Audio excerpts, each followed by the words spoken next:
And we are live. Welcome, everybody, to episode number 63 of the Sling'N podcast. I'm T. Oh, what the hell? That goddamn script got me. I'm just kidding. There's no script. I'm Kent. Welcome. My ginger friend is absolutely locked in a dungeon below the Capitol. That is not where TJ is. He did not go to DC, and he did not get in trouble, I promise. TJ is not arrested. Now, Mr. Ginger Man had a man going on, so we decided to do a show without him because we're big kids and we could manage without Daddy, I think. I don't know. So with me tonight, I've got Frank and Trey, old Redbeard guy with 4 names, from Apache Solutions down in Yadkinville, North Carolina, the second best training company on planet Earth, and the first best. Oh, wait. Second best. The first is Modern Samurai Project. I'm like number 11. Don't fucking that wasn't about me. No. So anyway, what's up, boys? Welcome. Thank you. Good to be here. Good to be seen. The COVID apocalypse is happening now, and amongst other political things. So it's good to be here. Yeah, dude. Well, you brought the cameraman with you tonight. The cameraman speaks. Yeah, sometimes. From behind the lens. Dude, I know I've thanked you a million times on Instagram, but I'm going to do it live now so everybody can know how much I love you. Those pictures are the bomb diggity, dude. I appreciate it, man. I appreciate it. So, y'all need to be hiring Trey to take gun pictures, whoever you are. Any aspiring firearms trainer dudes or any gun industry people, I don't know, gun companies that want guns to look good. Yeah. They should probably find Trey. I can hook you up. You can. He's been getting increasingly better and better. It's just been like... Yeah, I went back and looked at some of my first posts and I was like, oh God, I did that. It's been pretty cool. It's been neat watching it. You know, the difference is most of my feed is pretty much, oh God, I did that? So, I mean, you're doing pretty good down there. So let me interview you since you're here. I'm going to put you right on the spot. I wouldn't expect anything less. Right. Why photography, dude? What happened? You're a gunfighter, and now you're a photographer. I don't know, man. I've always kind of liked taking pictures of things, mostly my truck and stuff I've had. And everybody kept telling me I was good at it. I never had anything special. I never had nice cameras, but everybody said, you got a good angle there, whatever, you got an eye for it. I was told a lot. And I started to get more into it just because I enjoy it, and people told me I was good, so I started getting a little deeper. And then I talked to Tim about running his social medias and started getting pictures for that. And I like the way Tim's kind of run the business as far as letting everybody go on and do their own thing. Let everybody find their own path. And so he let me run with the pictures and stuff, and I've just fell in love with it in a sense. And I like the gun stuff a lot. I think it might be my little niche in the market is firearm stuff, because it doesn't seem like a very popular thing for photographers to do. I mean, most photographers are kind of the creative type that are not gun friendly. So there's a whole lot of gunslinging photographers out there. Certainly not ones that know their way around a range to the point where you could trust them to not manage to get themselves hurt or ruin the experience for students or be in the way in general or whatever. I think that's a pretty big one too. Ken, I know I was at a class with you not that long ago that there's another photographer that was there, and you can tell he wasn't a gun guy. But it was one of the things where it was more of a hindrance with him being there. And it definitely took away from the students aspect, took away from that. So, just having somebody that knows their way around a range, and as an instructor, you're comfortable with them being out there, and because they're not going to be something stupid. But even then, you still have to, as an instructor, you got to keep your eye out and know what's going on your range at all times. Every now and then you'll get I don't like this angle, so take a couple steps back. One of those kind of things. But no, it's some of those pictures, and because Trey's, a gun guy and really knows what's going on and knows the range, some of those pictures that he can get are just phenomenal. Yeah. Training guns first definitely has put me in a great position to be able to get good angles and pictures and just know what to get and how to get it. Yeah. It seemed to me like you were like, oh, I know Kent's about to fuck up. Let me get my camera out. Let's see if I can read that too. Let's see if I can catch this reload where the base plate tries to go into the mag well. Let's see what happens. Hey, look, there it is. Yeah. No, it's honestly, dude, and this is meant to be a compliment. If you weren't my friend, I would have had no idea you were there. Yeah. Does that make sense? Like it was like, oh, that's my buddy over there. I'm gonna like pay attention to where he's at. But otherwise, I would have had no idea. And that's good to know because I try to intrude as little as possible in the class. Yeah. When I caught you, I more like looked in your direction because I knew you would find this thing funny or whatever. It wasn't, oh, there's a camera over there. Yeah. So it works out pretty good. You're the name of your that we're right on this that knows about is Redbeard Photography, and we're gonna have to build you a website or some shit. What are you doing, man? What's the name? What's happening? Tim and Frank tried to talk me out of the Redbeard Photography name. Oh, okay. Okay. It just seems so natural though, man. I think the reason why we're trying to talk them out is there are already Redbeard Photography companies out there. Oh, well, then clearly I did no research and was drunk when I said it. So I've done a little bit of research. So we're trying to massage a couple of other things and say, hey, how about you go do some research and figure out what you want to do? And I don't know, man. I'm pretty stuck on the Redbeard. It's so natural. People they call me that so easily. Yeah, but there's other. Yeah, anyway. We'll figure it out. Trey will figure it out. I'm not going to figure out nothing. Maybe Gun Pirate Photography. You can stick with the pirate name. Gun Pirate. I mean, he's... before the show, we were talking about how he's another kind of pirate. He might also be a gun pirate. You never know.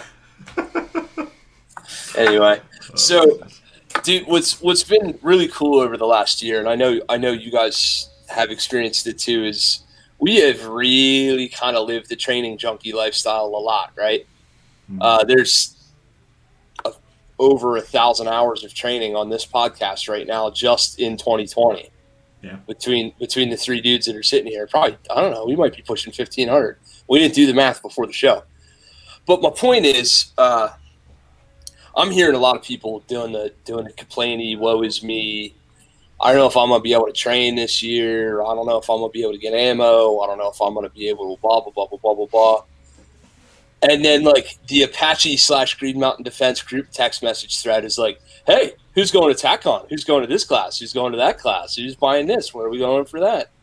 Nobody's slowing down, are they? Not really. We're being a little more conservative with our ammo count, our round counts. But no, we're still pretty much wide open. So let's talk about some of the highlight reel from the last year, from the training junkie lifestyle. What sticks in your mind? So I had an opportunity I had a number of classes I was able to take over the past year. Definitely without pause, vigor training, Phil Groth, both of his classes, even though the second one I only got half a certificate for, were awesome. The dude's just a wealth of information. And then for me, I went and took, I took again the instructor 3-day course, and then also did the advanced instructor course with Tom Givens. And while I was out there, I was able to take his revolver and shotgun class. So it was like a solid week of just Tom, every single day, Tom. And that was pretty cool. I was really got to pick his brain on a lot of little things. I got to just sit back and watch him, and if you haven't got to spend much time around him, he's a hoot. He's one of those very in his head, very smart, and it's one of the things where somebody does something stupid, I can glance over at him, and he's just you just know what he's gonna do. It's cool, but I think those were probably my two big, my two big I guess, takeaways from this past year, or two big, classes or set of classes that I took from this past year. Yeah, mine was definitely the first AVD when we were out in Pennsylvania, just because of the bus and the trip and staying with you up there, and it was just the class is a phenomenal class, and then just the whole getting there and the whole experience of the whole week surrounding it was that was the best week of my year for sure. Yeah, it was definitely a lot of fun. I think the class was only 2 days, but the entire journey, breaking down on the way up there and just everything else that added to it was just it was like the icing on top of the cake. It's what made the trip. What about you, Camp? Man, I see. I'm sitting here thinking I wasn't prepared to answer my own damn question. So probably, let's see, my training highlights. I've gotten to collaborate more in the last year than I have previously. As an AI and bringing in other people to AI for me, which has been really neat because you get various perspectives and stuff. Having you two dudes specifically take my flagship class and give me notes on it and all that was super valuable. Probably hosting Jedi is always awesome. I got to do that, twice, and I got to be on the range with him a third time in Nashville. So that was pretty neat. And then, man, I think one of my number one highlights was stepping way, way, way outside my comfort zone and hosting Tim Herron. Yeah. Not in the hosting sense of the comfort zone, but a full bore, full tilt, hammer down USPSA class, right? Like full on gamer guy. Which has a shitload of value to it if you'd like to become a better shooter.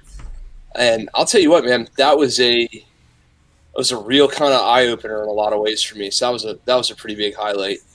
And then just development. I've had the pleasure of developing a lot of students on the private end of things over the last year, and we're turning out some shooters. So that hasn't hurt. Then you guys and getting to come, capping the year off, coming down to your place, and like twice in a row, I get to AI once down there and take a class down there. I get yelled at by Tim. One more game. We all get yelled at by Tim. It's great. Screw you, fucking gamer. I'm like, oh god.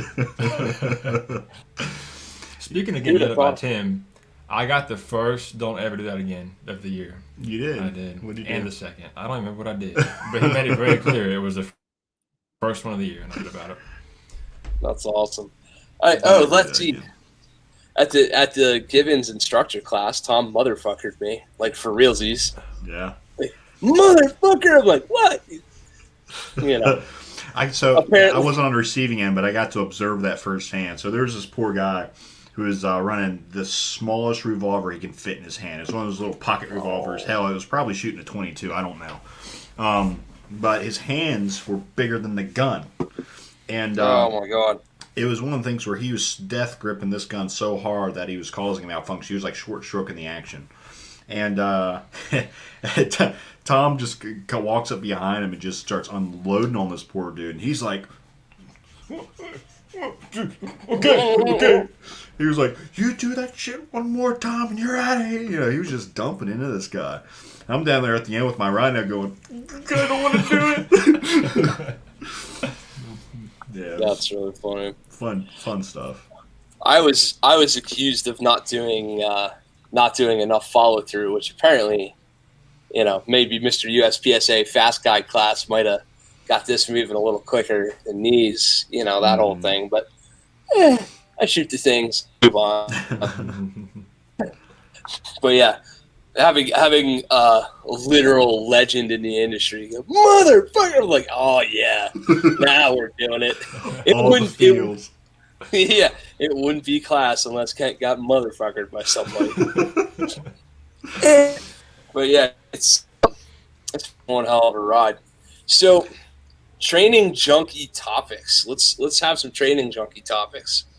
First of all, kind of like this is, the Bill Engvall or Larry the Cable Guy. Which one's that you might be a redneck if? Yeah. Who is that? That's Foxworthy. That's Jeff Foxworthy. All right, so you might be a training junkie if You guys got any of these? Because I got one for you. You might be a training junkie if you open your bins of magazines and more of them don't belong to you than do. Speaking of which, how many of my mags do you have? Yeah, at least 3 or 4. Yeah, I keep coming across those American flag base plates, and I'm going, yeah, Frank's with me on this one. Your mag busted out a .87 draw to first shot demo in my most recent private lesson the other day. So there was. I looked at all the mags that were loaded, and I went, Frank will be with me on this demo. Sure enough. You might be a redneck if over top your washer and dryer, your wife has an ammo bin, an ammo cup. Yeah, there you go. Might be a training junkie if there's an ammo cup. True story. This has been, so we moved our washer and dryer upstairs, and it was downstairs. I was going through some stuff down there, and I found this like gallon Ziploc bag slam full of like all different calibers, all kinds of ammo, all kinds of stuff, dummy rounds. I mean, the whole 9 yards. I was like, whoa, what is this? Where did this come from? And she goes, I clean your pockets out and I just dump it inside this bag. I'm like, all right. It's like the little range jar candy. You put change in. Yeah, range candy. It's like a jar you put change in at the end of the year. You forget about it and you're like, oh yeah. So I got some range candy to expel here in the near future. I need to tell her to hook me up with those. Yep. Well, awesome. Let's see. You might be a training junkie if you have one flannel shirt that is dedicated to Force on Force. I got a hoodie for that. I got a Force on Force hoodie. It still has orange paint from June. Yeah. Bro, wait! Stop the presses. It was Zach. Zach lit up Justin Payne like nobody's business in Phil's cut. Justin put his range hoodie on the other day, and he didn't realize that some bitch was. He's standing there at like an IDPA practice, and all these dudes are like, "What are all those marks?" And he's like, "Oh yeah, I was in war. I'm gonna tell my war story." That's fucking great. Yeah, you might be a training junkie if you've got a shirt that's been absolutely ruined by sim rounds. Yeah, got it. That was a little off topic, but it was really cool to see him a second time back at Apache. Yeah, he had improved a lot, man. You've taken him a long way.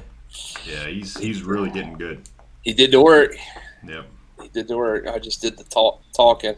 Here, let's. Zach's gonna hop in. I'll forward Zach the link here. All right, giddy up. Why not? What else? Poo. What other training junkie topics do we have? Let's see. Training junkie topics. We might be a training junkie if. Oh, dude. Let's talk about the amount of. Frank, this might not be good for you. Let's talk about the amount of boxes of random parts of shit that just keep dumping their way into the house. Holy smokes. It's not. You're not wrong. I know. I know if it's bad up here, I know your place. You must have like a loading dock by this point. Oh, it's bad. Right? He's got the crown. It's the crown. It's bad. Yeah. So I have a kitchen table. If you notice, like every time that we do one of these podcasts, I'm sitting in a different room. It's because the room I was previously sitting in is piled, waist high with stuff. Like I started in my she shed, and then I took it into our kitchen table, and then we moved to our dining room table, and then it's just, now we're literally in the laundry room. So welcome to the Horvath home laundry room. Dude, on my kitchen table right now, there's a fucking range bag. There's 2 or 3 gun cases, locked of course, because James. Right. There's 3 or 4 boxes of various, NDZ performance gear, freaking, batteries.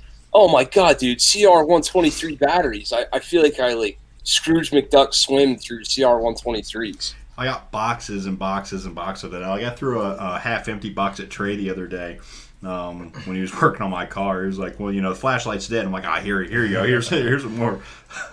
Yeah, see, I play it smart. I just wait till all the stuff builds up and his wife gets pissed off and tells him to clean everything out. And I end up getting the stuff he doesn't want. So I don't have to go shopping. I just get it, 4 times a year whenever he has to do his cleaning. Oh, goodness. Yeah. Yeah. They, man, they do not have it easy with us, do they? No, not at all. They're special women to be able to put up with us. Hey, can one of you dudes forward Zach the email I sent you? Yeah, I got it. I'm trying to do this and do that, and it's not working. So let's see what other good signs are there. Like, oh, here's one, and you guys won't appreciate this probably because you don't live that indoor range life. But I have probably showered with more D-lead soap than I have with Irish Spring. No. Like, no shit. You guys ever use that D-lead soap at all? Do you ever have to? Yeah, I've used it before, but no, I typically don't use it on the regular. Well, no, because y'all are outside, obviously, Yeah. so you don't need to. But, dude, that stuff, like, it just dries your skin. It makes you feel all weird and goofy, and your butthole kind of stitches together a little bit because it won't, it just won't let you apart. It's not the stuff you want to be showering with. And Sophie said to me the other day, she's like, hey, I haven't bought you Irish Spring in a minute. And I'm like, well, it's because I'm showering with, all this other terrible shit. Oh, my God. Let's see. How about the fucking reloading game, Frank? What are you doing with that reloading machine that you don't have that nobody knows about? It's I'm not doing a whole lot. It kind of depends. I'm doing enough to where I can crank out, like, everything's set up now where I can crank out 1,000 rounds or something like that and do stuff for me. But I've been kind of keeping it quiet because I've had a million people. Hey, I need ammo. Hey, you have some ammo you want to sell? Hey, I need this. I'm like, nope. This is go away. I need my stuff. So, but yeah, as far as reloading go, I'm loading enough to keep my normal training regimen up, and I have ammo. Now, for how long? It depends on how long all this craziness goes on. I think I'm sitting okay right now, but we'll see. We got a lot of classes that's already planned. This year's packed. Yep. We got Tatiana Whitlock that's coming. We got Jedi. He's coming down. We got you're coming down. We just got a ton of people. And what's his name's coming down? John Murphy. John Murphy's coming down and teaching with us. So, no, we got a ton of awesome instructors that's coming, and you want to take all the classes. So that not including our normal stuff and what our own training and our own classes and the demos that we do in our classes and stuff like that. So we'll see. We'll see how much we get into. Yeah, I've been out of ammo for the last 6 months. Somehow I keep squeezing by. Yeah. Get a box here, get a box there, and I've made it work. Yeah. If it's important to you, you'll make it happen. Yep. So, Absolutely. And that's kind of a big thing. And it is. It's important to, us. It's important to a lot of guys that we train with and gals that we train with. The ones that we find that make excuses are the ones that it's really not that high on their priority list anyway. So, Yeah, there are definitely some people. I was just texting with it. Well, you wouldn't mind. Rich Simeone comes to mind, right? I'm gonna be shooting with him tomorrow. He's a super dedicated dude. He's dedicated in the gym. He's dedicated to dry fire. He works real hard. He shoots real good. Dude just cannot get his hands on ammo. Yeah. He'd pay. I know he'd probably pay 3 times what he is supposed to if it meant he could get it done. But just before the show, he and I were texting. He's trying to figure out which of the classes this year he can take that he wants to take. Right. Because he can't get ammo. Right. Well, we hope that things will get better and, do what we can as far as, voting or, keeping our eyes out for, deals and really for anything, any kind of ammo. And it just, it's It's one of the things. Yeah. I got lucky enough, found a little honey hole that apparently nobody knows about in our hometown, and they have ammo in stock, so I went and bought them out. Good for you. Yeah. Reasonable prices or like ridiculous? 6 cents a round. I mean, 60 cents a round. So I was going to say, for 6 cents a round, I will. Yeah, no, I was about to say. We wouldn't be telling you. Yeah. All of the stuff. Yeah, right? No, dude, I'm going to start coming down for on the real now. Here's another, you're training junkie if. You're training junkie if you know the gas prices in every state you travel to for training. And I'm going to tell you right now, I thought I fell back into a time warp in North Carolina. Yeah, because gas was so cheap? Yeah, dude, gas was $1 a gallon cheaper. Oh, okay. Wow. Yeah. That's because, you live up there in Yankee land. It's nothing down here. Down here, if it's 10 cents higher, we hear people complain about it. Mm-hmm. Dude, no shit. Like, Justin was trying to fill Gatorade bottles and water bottles, and he was like, wait a minute. He actually did. He did the math, and he was like, if we have to buy the gas cans, it's going to be the same price. I was like, oh, He's like standing there at the Piggly Wiggly or whatever your southern gas station's called. I'm going to say it's Piggly Wiggly because, he's like looking at the gas can. He's like, well, the gas can's $20 and it's 5 gallons. And he's doing the math. All you had to do is say something. I got cans out the wazoo. Just here you go. Bring it back next time you come down. Knowing you probably have a fuel tanker somewhere. Yeah, right. Let's see what other training junkie shit. How much time are you dudes, in seriousness? How much time are you guys spending dry firing? Look at Joe. Look at Joe.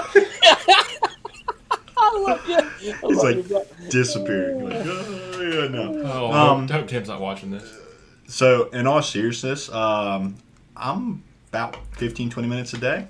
I get up, I have my little routine. I don't spend hours and hours and hours in dry fire. If I didn't have as much ammo or as ability to be able to, actually get some actual live ammunition down range, then I would probably do more. But, in all seriousness, about 15, 20 minutes a day, something like that. Yeah. I'm at the 15-minute intervals 3 times a day. 3 times a day, yeah. So I'm doing morning, noon, and night kind of thing. Right. It's super valuable, and I'll tell you this: there have definitely been times I'm sitting on enough ammo that I can continue to train and teach classes and demo and do what I need to do for about the next 8 months to a year. Right. And then reloading components after that and stuff. But even I'm looking at this stuff, and I'm like, do I really need to shoot live ammo right now? Is that really like a necessity? So it's one of the things where, for me, dry fire helps. Zach, hey buddy. I'm gonna say it's Piggly Wiggly because Hey Zach, yeah, there you go. Yeah, that's as far as for me, it helps me get in between my live fire sessions.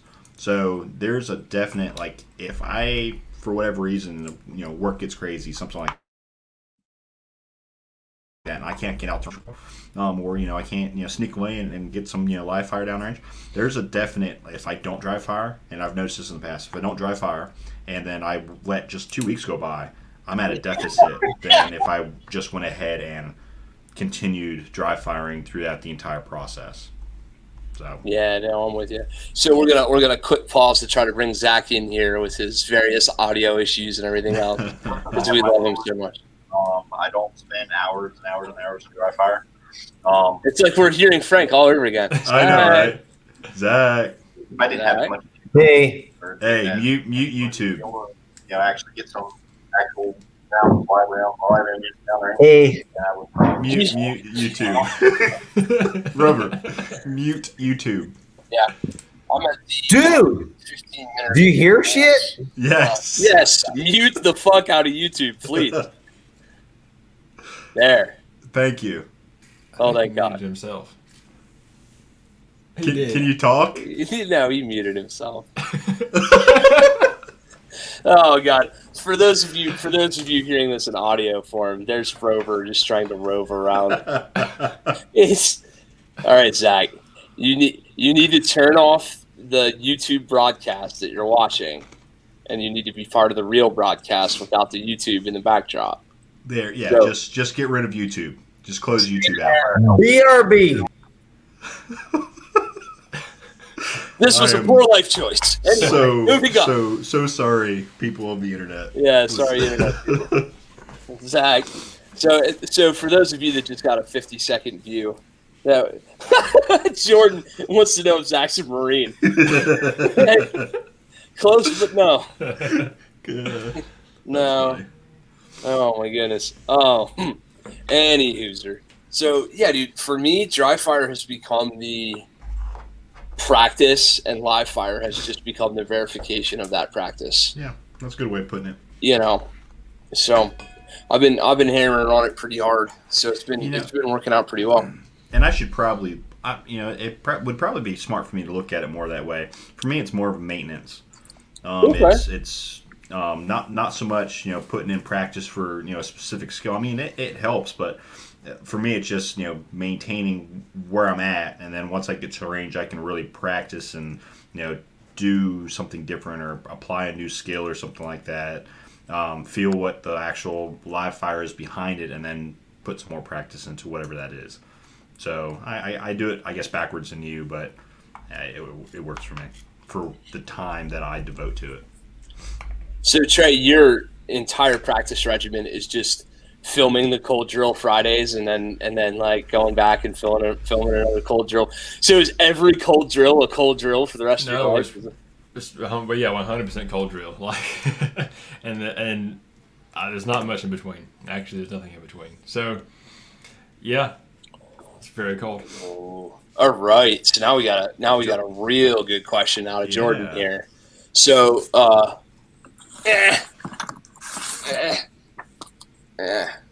Yeah, there you go. Refinement repetition, perfect. So Jordan, that is a book by Steve Anderson. It's a great dry fire manual.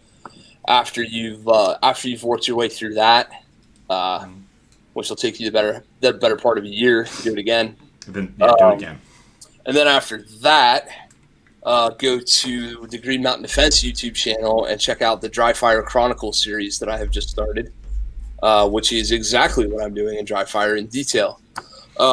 So my dry fire thing is kind of like a Ricky Bobby retard speed sometimes, to chase the chimer and chase the par times and see what I can push myself into. And if you want a 1 second draw, you better be at 0.7 on the timer in dry fire, and you better be really pushing yourself. And then the other thing is skills maintenance, refinement. I hate to steal from Phil, but 20% skills stuff. Like, I practice most of my reloads in dry fire. I very rarely practice reloads live fire intentionally, other than when they accidentally occur and there's a camera fucking 2 feet from the back of me to catch me. But I definitely mix it up, and I go into it with a focus. So phone goes off or films the dry fire session. Speaking of which, film the dry fire session, right? Get coach's eye or something like that. Get some slow-mo video of yourself so you can catch some inefficient movements and stuff. Get appropriately sized targets for your space. So if you've only got 5 yards and you want to work on 25-yard stuff, just do tiny targets and make it the same thing. And then, above all else, record your results in dry fire and be able to log and look back to what you had done and where you can end up. So I got some really cool video. I say really cool. It's special to me because it's like, wow, I was bad. Like, I was really bad. I was that guy when I first started training. Like, it was bad.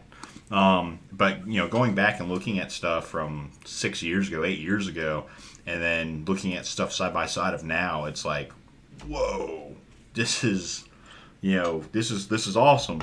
And it kind of makes you go, what's another 8 years going to look like? What's another 2 years going to look like? I can tell you the answer to that question. the gains are gonna stop being so crazy. Oh yeah. You know what Yeah. I'm saying? Like and I've seen that over the past year. Like they're really 2 years. You know, the gains slow down, but they mean that much more to you. absolutely. So right. like you're you'll hover around like a 1.5. Like we got a student of ours that's hovering around a 1.5 as far as his draw time, first shot on target. And next thing you know, he's at like a 1.25 or something like that. And those gains just mean, that much more. I mean, the big gains are awesome, right? It means you really figured something big out. But those little gains are skill refinement, and you work out all the little tweaks and tricks and all the little tiny inefficiencies that really add. So, yeah. Yeah, it's neat to see that progression, and then the other thing that's neat too is to see where you can, once you really realize what you're capable of in dry fire. When you get live fire, you just kind of look and go, okay, well I know I can do this. Like I need to demo a 1 second draw for a student. Mm-hmm. God Almighty, I've gotten 25, 30, 40 reps of that in a given week in dry fire. Yeah, I know I can do it.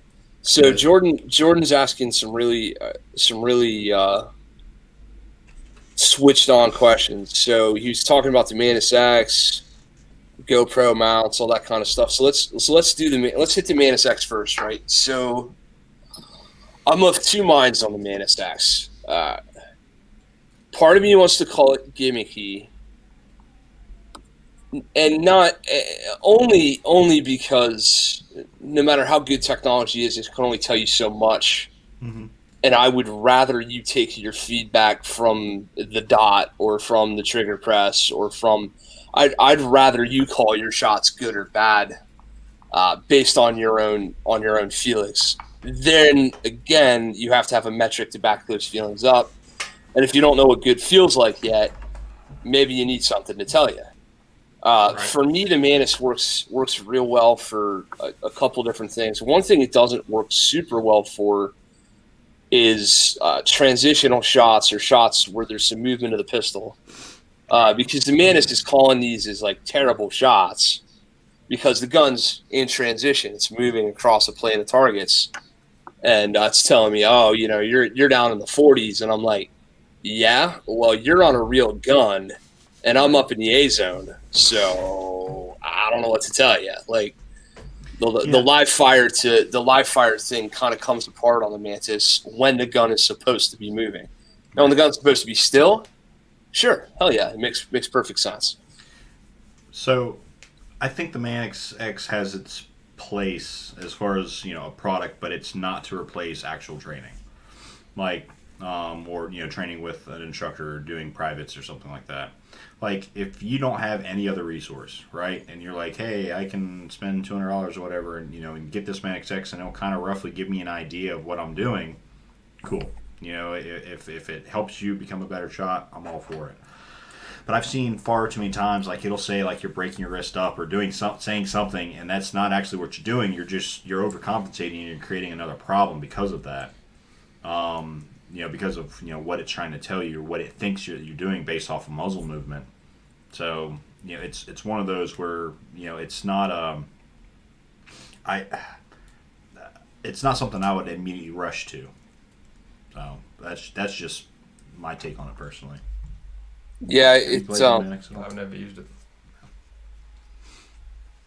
I'm just texting Rover trying to see if we can get him on here. I sent him a text too. I said, "Hey, Open Team Viewer, send me your ID."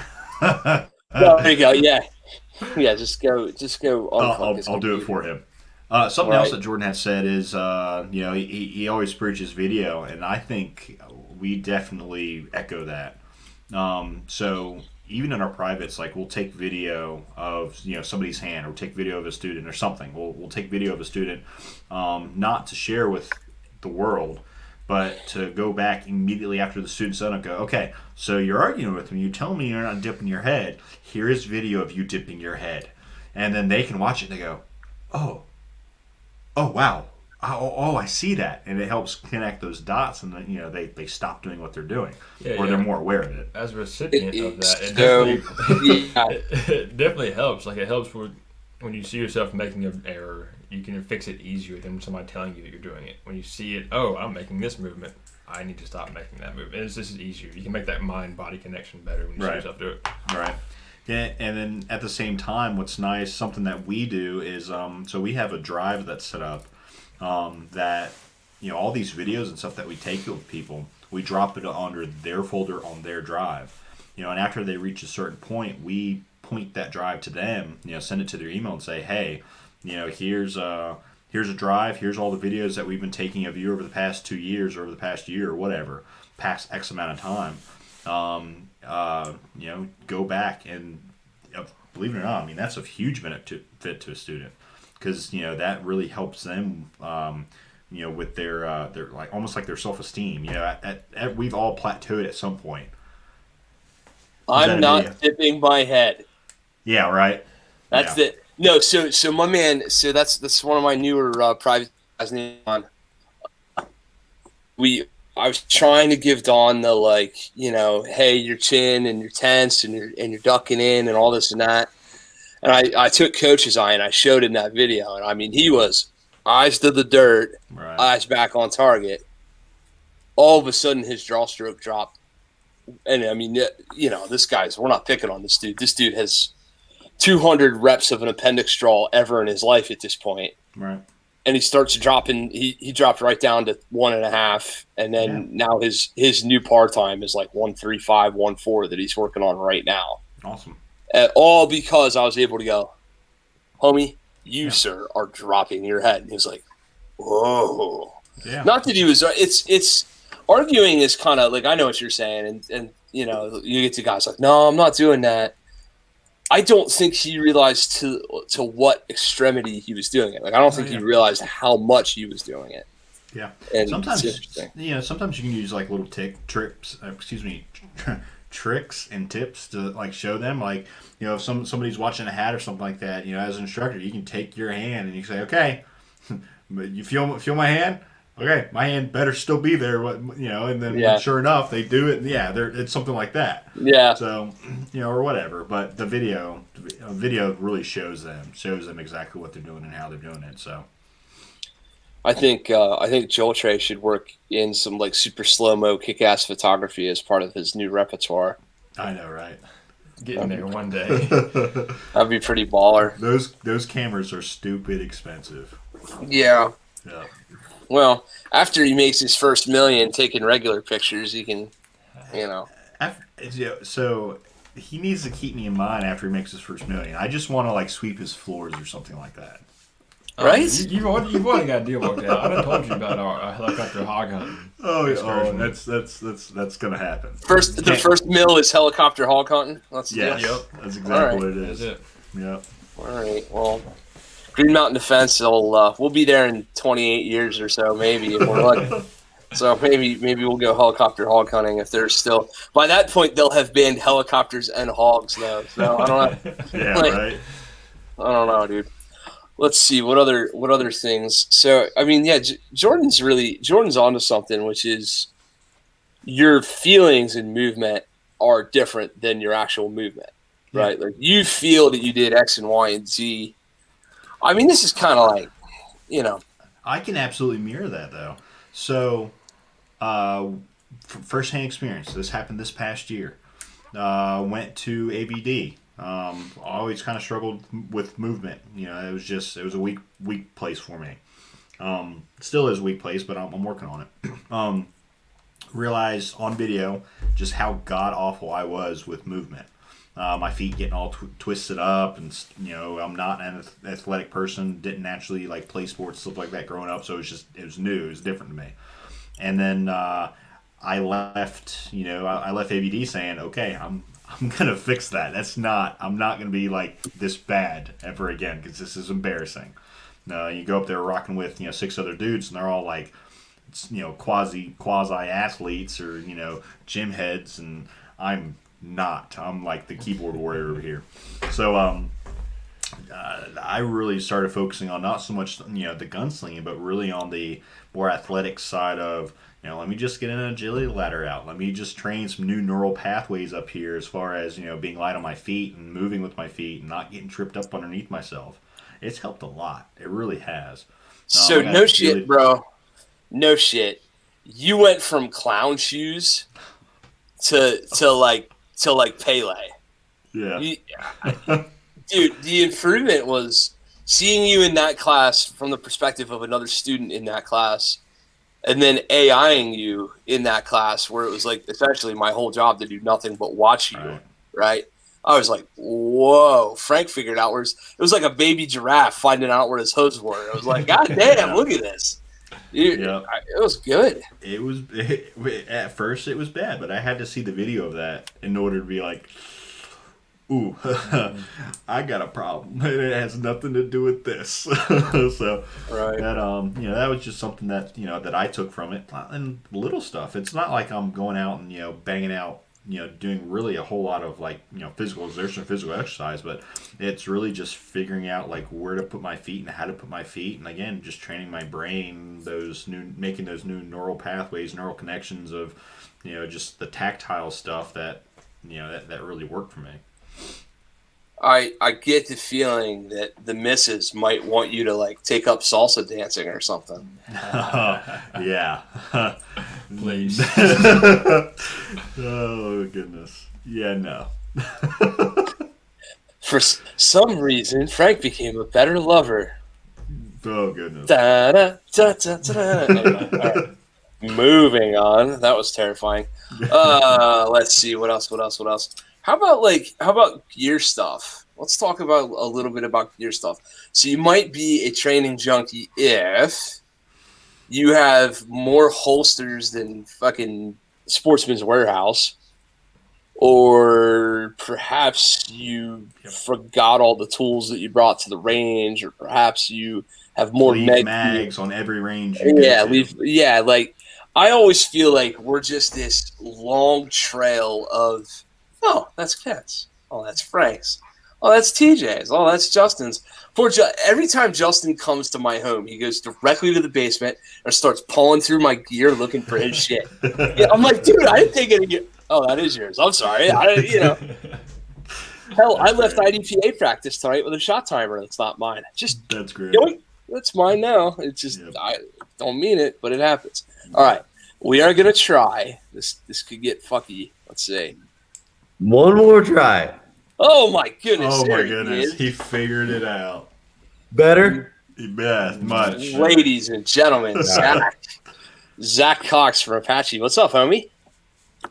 I don't have headphones, so I got to keep it quiet, but hey. It's all good. How are you, man? Tired. Yeah? It's been a long day, bro. What are you doing? You out wrestling some cattles or mowing some lawns or shooting some guns? What are you doing? Feeding cattle and landscaping and changing everything on the farm. Everything, man. Just tired. Not for nothing. But Hey, man. You are like... Thank you, me too. Dude, you're like the American dream of a man. You know that? You shoot guns, you wrestle cattle, you work with your hands. If he was only higher than 5'4". I'm 5'8". I'm 5'8". Leave me alone. Oh man. Mm-hmm. It's one of those things like where I'm just picturing Zach like standing next to a cattle fence like this with his arms crossed, and he's wearing his like Carhartt rustic workwear, and he's looking all sexy, and the girls just like are swooning, and all of a sudden the camera backs out, and you realize he's on a step stool. Yeah. That great. Yep. That's like all of his Instagram posts. They only show him from like his waist up. It never shows his feet. So he's standing on a step stool. Or it's booty pics, man. Or there's like the token picture of me where I look like a trained grizzly bear just along for the ride. Oh my good lord.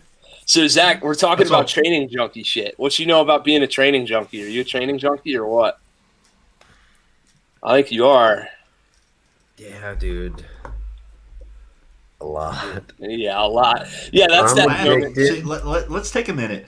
So last year was like life changing for Zach, Yeah, it as was. far as Oh, training in yeah. a big way. Yeah, I 'Cause agree. he went from showing up in January, and now he's Give it to him. much better of a person. Oh man, We're gonna call him Tim Mr. and Med. we've talked about this 100 times. Tim and Frank thought I'd never come back, Mhm. and I came back and stuck with it. And I've done a crap ton of training and really enjoyed the people and the group of guys and Apache. And yeah, man, it's been great. But I'm addicted and I love training. And I love Frank's face. And now Landon says, and now you won't leave. Landon, get in here, dude. Frank said, shit. Landon! Get in here, Landon. Where you at, bro? We're having like a good old fashioned hangout reunion tonight. Yeah, Awesome. turn that camera on. He's coming. He's coming. Come on, Landon. Frank's working on him. So there's that whole that Jeff Foxworthy things. I'm just catching you up, Zach. You might be a redneck if. So we were doing you might be a training junkie if. My name is Zach. Right. So what do you got for you might be a training junkie if? Oh dear God! What do you got? You might be a I training shot junkie. 25,000 rounds Right, there you go. or Round more count. this year. Yeah. You might be a training junkie if you can't sleep. If you're thinking about guns, All right, I'll allow it. This is good. He's on a roll. Keep going. you might be a training junkie if you think about Frank in the bed at night. Oh, okay. Back up. Hey, I got one. No. You might be a training junkie, or I guess that's not really training junkie. Anyway, I'm gonna just say you might be a training junkie if you have Kevlar panels in all of your bags, Yeah. Okay. Sure. Yeah. diaper bags Oh. included. Hey, look, my gun safe is open. Oh, I see that. That's pretty cool. Hidden everything. You don't though. have 2-year-olds, so there's that. Yeah, true. We're gonna get in there. We'll get in there later. Nice. Let's So, see. Training junkie. yeah, what other training junkie shit? Oh, I know. How about if your hands are always sticky from using the goo goop, the gorilla snot or whatever. the gorilla snot? Yeah, man. I like that stuff, by the way. I never used it till you, Kent. I am often getting other men to use jars of goop that come out of my bags. It's kind of a thing I do. There you go. You might I love your you might goop. be a training junkie if your backup gun is set up exactly like your primary gun. Ooh, amen, brother. Amen. Yes. Hey. Oh, we can't show things on here, can we? There we go. Landon Pooh Bear knocked one out of the park. You might be a training junkie if you only hold a job to fund your training classes. Dude, that is my whole job. That's the only reason. Yes, that's it. Yes. Hey, so y'all don't allow showing firearms on here, do you? No, not YouTube. Nah, will strike us down. Don't get me struck Cool. down. Hey, so building a carry gun seems my. Did you call John Lovell and ask him for permission to do what you're Oh, I going to called Daddy. I called Daddy Level. do? Called old Johnny? Oh, Daddy Level. No, I'm kidding. What are you building? Nah, Glock 19, the same thing I'm building. Basically what I carry and what I train with, but a little different. New trigger, a couple new things, but basically the Zach same. might be the best shooter I've ever seen with an on-zeroed Glock 19. Zach, what's your zero? I don't know. Whack, whack, whack, whack, whack. But I hit everything. No joke, bro. No joke. So, me and Tim, we're working on Rangemaster stuff, the advanced Rangemaster qualifications, and we were What's your shooting it, Comstock and score? he was just like, "Huh? What's your Comstock score? Let me get there. Yeah, it ain't It good. was, no, it was advanced, and I passed advanced like not low Advanced, but not advanced. master. Okay. It was You told like- me all I need to know. It was almost master, but it wasn't. But we were like, I was like, Tim, something's wrong with my gun. And you know me, Frank, I always blame it on the gun. And he was like, nah, man, it's not the gun, it's you. And I was like, no, something's wrong. Dude, we went up 18 clicks. I told you. I've been 18 fucking saying clicks. this. Just wait. 18 God. clicks. Damn. Then we went tick, tick, tick, tick. And I was shooting here. Dude, no joke. I was shooting 9 inches low at 25 yards. That's retarded. I That's fucking retarded. love you. I love you. Well, that's almost as bad as Trey. Like we put some like we were talking earlier about just going through a box of stuff. I had a box of sights. We just said, yeah, this is better than factory sights, and we threw it on Trey's gun. The front sight post was not for a Glock 19. I told you that. Yeah, whatever. I told you and didn't- Tim, and you're like, no. We it's ignored fine. we ignored him And I for was like a year. I kept telling him these sights are wrong. And I'm like, nope, I know they're right. And like, okay, well, y'all are more experienced. I guess you were talking about, but no. It was, a year later. A year later, we grabbed his hand and we were like, ooh, maybe we're wrong. Oh my god. Ran with the wrong sights for a freaking year. Hey man, he was shooting the shit out of them sights, so he was doing really well. Dude, I was Eventually, you learn to compensate. it was like 18 clicks. Oh god. I was shooting 18 clicks low on a Hollow Sun red dot, which I was shooting 9 inches low at 25 yards. It was nuts. Yeah, well, So I hate to say I told you so. shooting all the balls the next couple days. So Yeah. should be good. He won't know what to do. Yeah, just point shoot, dude. Right. Just put And that's what happens when Landon, where you at? Sorry. Where's that? Jeez. Close your Pornhub windows. When we showed Zach backplating, we didn't realize that Zach was going to backplate every shot he took for the rest of his life. He's like, I get a backplate on the gun. I don't give a fuck. Whack, whack, whack, whack, whack. And then he drew like a little red Sharpie mark in the center of his black plate. He's like, that's the red dot, right? That's what I'm doing. Yeah. Oh my god. Man. Oh god. I love it. So where's Landon? Landon, get on here, dude. No, he's Yeah, where in you at, bed, Landon? apparently. Nobody cares if you're in bed, Landon. Just show us that fur on your chest. Zach, Landon, Zach, you need to find a different word. Click is way too close to clip. So I was talking with a guy at church, and it's habit. Like it's not one of the things where you don't want to, get out the knife hand and say it's not a clip, it's a magazine, and get all words right. So he's sitting there. I'm having a conversation with him. Every time he's meaning magazine, but every time he's saying magazine, he says clip. And he's like, yeah, man, I need a clip for this, a clip for that. And like, I'm sitting there talking with him. I'm sitting there twitching. Starting to get Forrest Whitaker eye. Yeah, right? Yeah, exactly. And Landon Bartlett, right?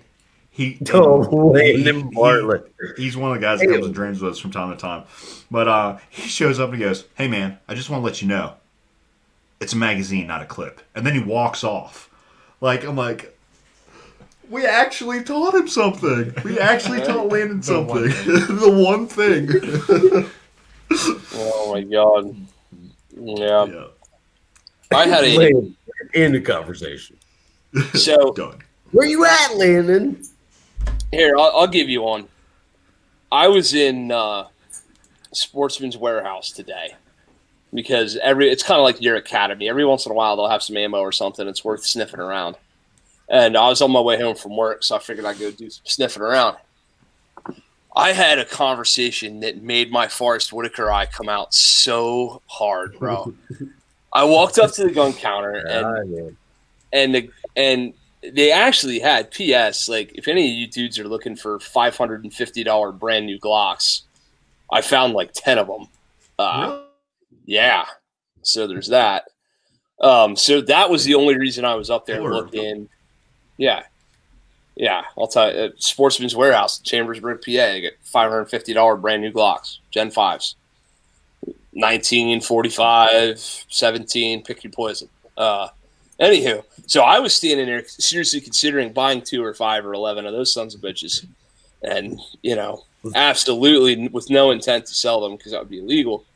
And homeboy is just leaning into me with all the gun internet dirt that he could possibly muster in one conversation. And he was working there. And it took me everything on planet Earth not to grab him by the nostrils like this. Just go, no, and slam his fucking face off the counter. I just couldn't take it. I don't know what it was today, but I'm usually so fucking professional and polite, as you guys well know. But God, today, Zach died. R.I.P. I don't know what the hell that was. But Hey, Maria and Rich are here. Whoop, whoop. Yeah. What's going on? I hear they're going shooting tomorrow with some idiot. I don't know who that guy is, but that should be fun. So yeah, I was having a bad one. Let's see what other training junkie shit. Since Maria jumped on, let's talk about all the chicks doing the training and how cool that's been to see in the past year. Yeah. It's been really neat. It's been actually pretty awesome. Right. We'll bring back Zach. Hi, Zach. Now he's back. I clicked something. Sorry. I clicked something. Frank, didn't you lock him out of all his controls once you got him in? Dude, I I don't know didn't get how him to in. do He got himself in. anything. I know how to pew. I don't know how to Clickety clack. Clickety clickety. clickety clack. Yeah, man, it's been a real cool year for the progression of the female shooters. I've had a bunch of them. You dudes have too. Oh yeah, I mean we for concealed carry classes usually pretty much dominated with female shooters. I mean it definitely more female shooters than male. Yeah, and they're always better too. Oh yeah, well physically they're set better. Our center of gravity is up in her chest, so when we go pew pew. Hey, speak for yourself. My center of gravity is not in my chest. But females, their center of gravity is more in their hips. They have a better foundation, so they can sit there and run the gun all day long, and it just runs they're for the most part it's nice and flat. After you teach them, this is how you hold the thing, this is how you lock your joints or not or whatever. So. Maria said it's because we listen better. You're onto something. Yeah, no shit. That's absolutely the truth. Well, something that Tim says, and he's 100% correct, is a lot of guys we watch like John Wayne, John Wick, pick your John. This is what we do growing up. We want to be that cool bang bang bang bang, cool guy. And the females typically don't. So their bad habits don't exist. Our bad habits are already formed before we put a firearm in our hand. So, yeah, it's just a different point of view. No, for sure. Let's see what else on the training junket do we have. How about just the freaking? So we touched on this earlier, but dude, the amounts of time around campfires and outside people's porches. And fucking, in rooftop tents, listening to your buddies snore. Yes. Dude, we have had some friggin', over the past year. We have had bear snoring. Oh, baby. Dude, I'm telling you, man, I've had some experiences over this past year that have not a goddamn thing to do with guns. Oh, yeah. And everything to do with the people, right? No, big time. It's been incredible to see. Yeah, like I said, we already touched on it earlier, but driving umpteen hours up to PA in this raggedy bus with a friggin' 75-inch TV and Xbox in it, And Trey shirtless. Oh yeah, the entire time. Fixing the bus. It was a blast. I mean, that trip was probably was one of the most enjoyable trips I've taken, outside of family. In a long time. So that was definitely worth it. It's just it's crazy how you end up in a campground outside of Pittsburgh somewhere. Dude, Dude, Zach and I and Justin's like weekend med class thing. First of all, Zach and I did the scene, bro. I know. We did the scene out of what is that? 13 Hours, the Benghazi movie. Mm-hmm. Right. Where you pull into the airport, you jack around into a gun and hand it to your buddy. Like, Zach's like, I ain't got no guns, and I'm like, I have extra guns. Here, Give me all of them. Yeah. Give them to me. You set up your boy with like, I have hollow points, I have magazines, I have guns, I've just bring your whole. Nothing. I was so freaked out. I was like, I need everything. I need guns. I need knives. I need flashlights. Well, it's kind of crazy. Like you watch all the training, how it like comes into fruition in everyday life. When you go out with a group of your guys, or just I cannot tell you how many times Tim and I. We've gone out of town for training or something like that, and God forbid we had to go to Walmart or something like that because it was the only shithole grocery store that was in this little town or near us, and it is eventful. Like between Tim and I, we're like catch right, catch left. We're sitting there like working our way through Walmart, and then once you get out in the car, we got one guy who's throwing groceries in the back of the truck, and you got the other guy that's standing guard, ready to roll.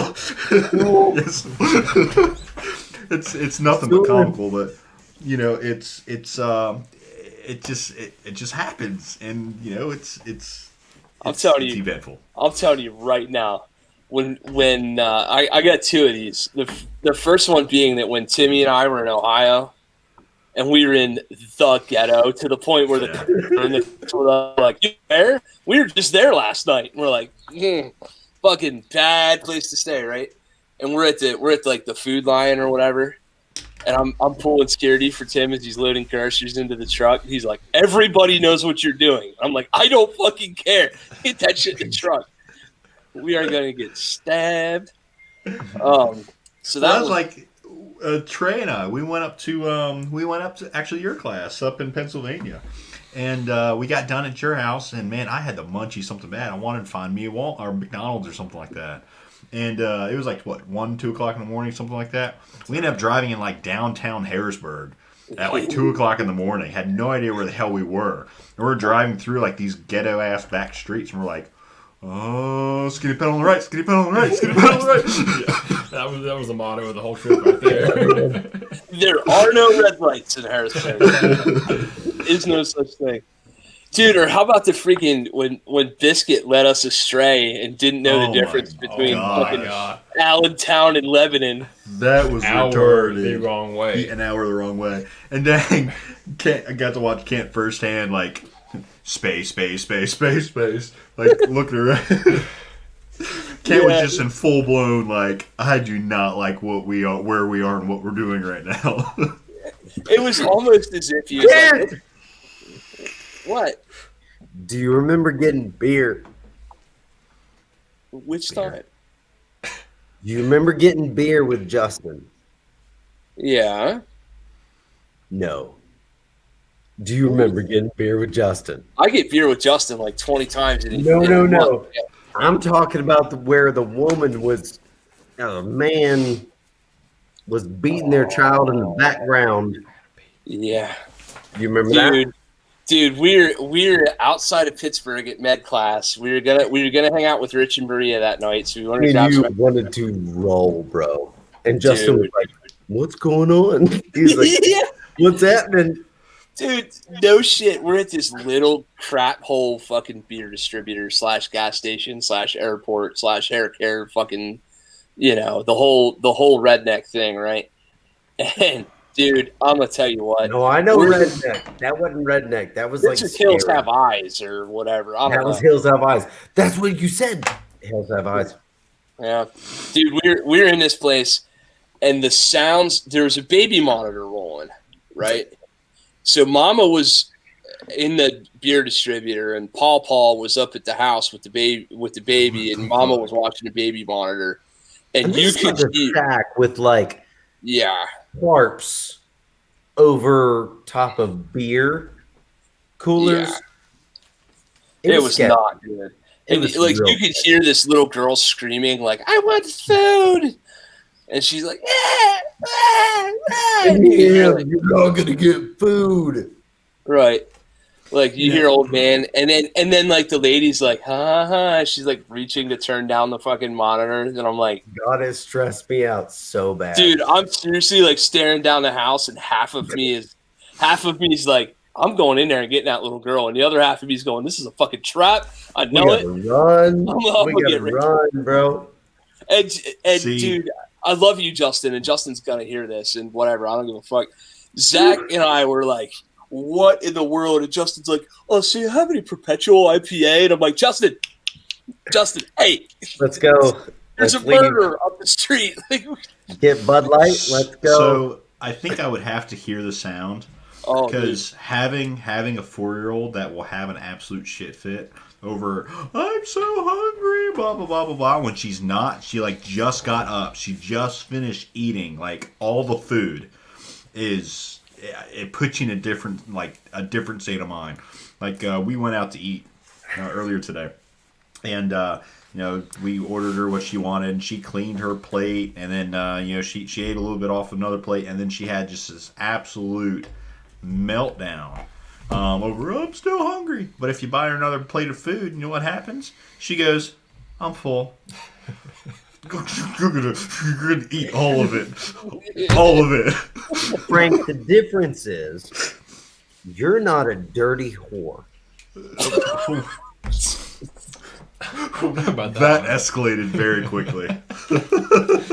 Our 2021 sponsors list has just gotten shorter at the Sling'N Lead podcast. My bad. Sorry, Christian Mingle. I guess we'll bring you back on for next episode. They're not a sponsor. Wow. They're not a sponsor. Oh my god. Wow. No, she was. Lady definitely looked like, not to stereotype people, but if you were going to think of who was beating kids in the outskirts of Pittsburgh, that's probably them. Yeah, she was definitely beating some chorns. Oh, that freaking trip. Well, Maria brought up a good point about that trip. Justin almost died. Hey, Maria. Hey, Maria. Justin almost died. Like, died. He's sitting there. We're all having, like, I think at that moment we were trying to help Zach fix his life. I don't know what was wrong with your life at the moment, but we were having, like, a very deep conversation with you about something. And in the background, Justin's over there going, he was like throwing up. Talking. Yeah. So he definitely had COVID. So that was fun. Let's see. What else? What other funny, crazy stories? Other cool shit that happened? I mean, a lot of good trips. I mean, yeah, I had an opportunity to take trips. I mean, Trey was just about there for almost all of them. But Trey, Tim, and I, we went up and got to see John Murphy. It was fun until I realized what hotel we booked when we got up there, or motel or whatever. That was sketch. That was a little sketch. And we dropped Trey off on the other side, all by himself on the other side of this little hotel. And then Tim and I drove, and we're like 2 doors down from each other. Like, I wonder if Trey's going to be okay. He'll be fine. And yeah, that was eventful. I got to went to Chaz Chop, whatever you wanted to call it, out in Seattle. Oh, you did. That's right. Yeah, when all that happened, so I got to check that out. That was what? How did I that was hear interesting. About this? Yeah, when I went out to Seattle, they that Chaz Chop, whatever the unanimous zone or whatever they want to call it. Connect those dots, so it was the same time. Yeah, it was the exact same time. I got to check that out. That was interesting. Dude, only Frank appendix carries a Chiappa Rhino to the autonomous zone. Hey, fuck it, man. You use what you got. It's like, well, I'm here for a revolver course, so 5 of you motherfuckers are going to get it. I don't know what all for the rest of you, but you 5 motherfuckers. Hey, the Chiappa is 6, okay? Oh, 6. Right. Had my Safari and reloaders. I was good. Yeah, dude. I'll be with you in about 3 to 48 seconds, okay? Yeah, right? Exactly.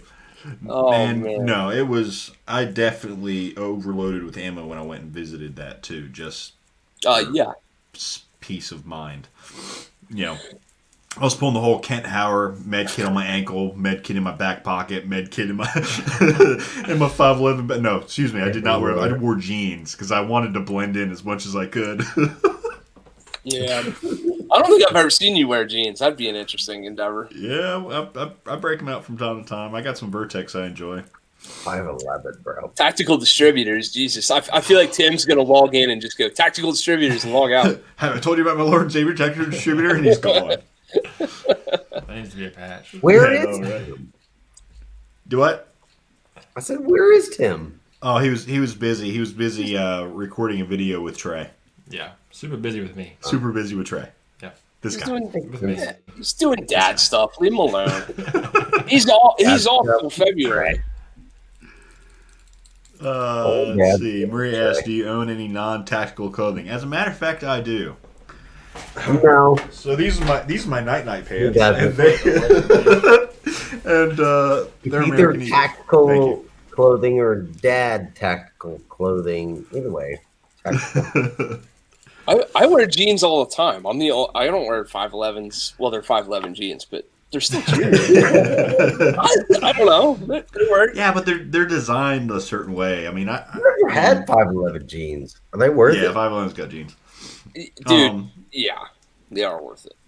I Okay. like the Vertex jeans better than 511 jeans, honestly. I think it's just a different material. It's more Not stretchy. if you're fat. Oh, well. Yeah. I'm gonna try them. I'm fat. Hey Trey.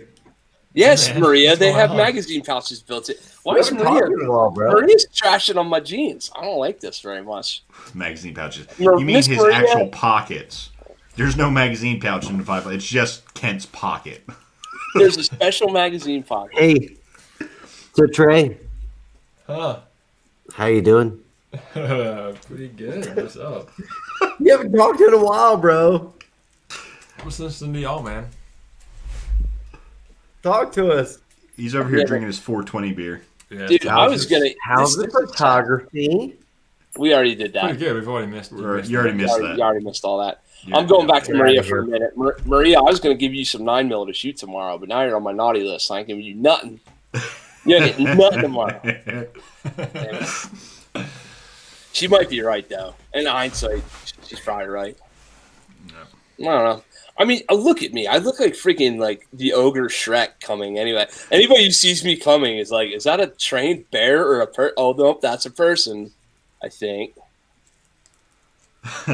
Well, you know, when you're standing there like this, something's going to happen, right? You're like, why is Kent And how? standing? Oh, no. What do I not see? Yeah, right. All of a sudden, the draw's halfway over, and Frank's like, "Ruh-roh." Well, all right. So Landon posed an excellent question. Kent, why do you not carry an extra mag in a mag holster? Because it doesn't conceal nearly as well as what I do. That's all. Okay. I have to go see. So no shit. I wear like some sort of decent everyday walk around shoes, those jeans, and a polo shirt to work all the time. That's what I go see customers in and stuff. I cannot pull off all the med gear I want to carry and the mag pouch. So I have to sacrifice something. To me, med gear is more important than a secondary mag being fast. So I stuff the secondary mag back in the back pocket. Not the back pocket, the special super duper mag pocket. Do you have any issues with it, like falling down and where you got to fish it out or anything like that? No, not if you run the stendos. Right. That's a great idea, Maria. I will keep Trey in a holster for emergencies. I'll just pull Trey out of my pants and throw him at you. Judge holster. Attack. It's like fucking what's the King of the Hill or whatever. Sha. Yeah, I don't know. I think Zach would fit better. Yeah, Zach would fit better.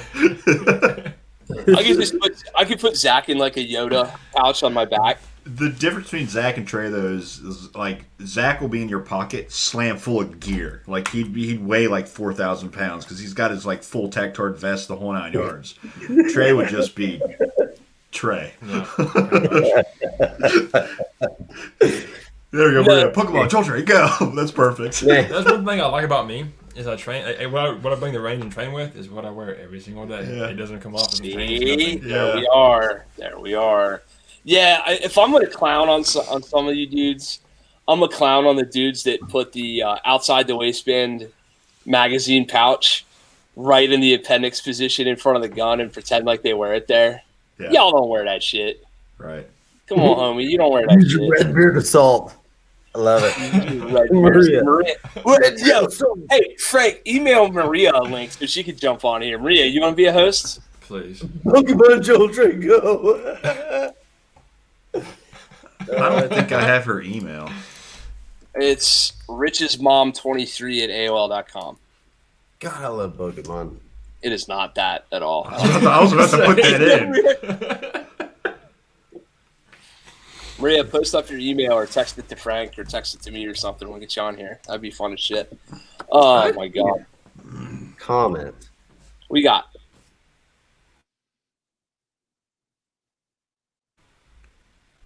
Huh? It's definitely Rich on there making these comments. Yeah, I know, right? Yeah, no, It's 100% Maria. It's all Rich. Yeah. Even still, getting Rich on here. Yeah, really. He's a Marine, though. We might have to help I him. love him. I love it. Yeah, dude. Anybody who wants to be live on this show tonight, because TJ's not here and I make the rules, email Frank and we'll put you on the podcast. TJ's gonna be like, I love it. Yeah. damn it. Yeah. Where is TJ? Shoots through a Pokemon game. That's crazy. Yeah, so it's TJ's doing dad things, man. He may or may not be locked. He may or may not be locked in the basement of the Capitol. He may or might not. Where is Landon? Landon, what are you doing, bro? Landon's in his bed without clothing. I don't care. Yeah, I don't Have care a go either. yard. More reason to get them on. Let's go, bro. Yeah, let's go. Rich, I'm assuming that is actually you. So if you want to jump on. It'd be a lot cooler if it was Maria. Now I feel bad. Let's go, bro. Look at you guys with your swag. Excuse me. Rover hasn't Excuse picked me, up on Rover. it yet. I can't. I have something to tell Excuse you. me, Rover. Look at the name. Hey, Rover. Look at the names on there. Rover, look at the names. That's not nice. God, I hate you guys Fancy so much. bottle. Look at the name. Oh. Oh, wait.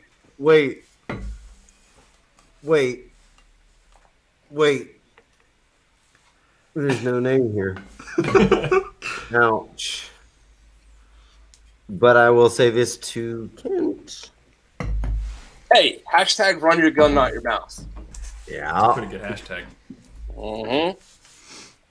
Hey, speaking of bro. swag, Where'd you get those? I got a bag of them. Toast jelly. This is going to be one of those parts of the podcast where nobody can see anything. And it's just, right. it's just these dudes holding up their like water bottles and their stickers and shit, and all like trying to make each other jealous. Hey, we're helping your marketing. We're like trying to push people to like YouTube and not just your podcast stuff. Dude, literally dozens of people watch this YouTube channel. Literally dozens. Literally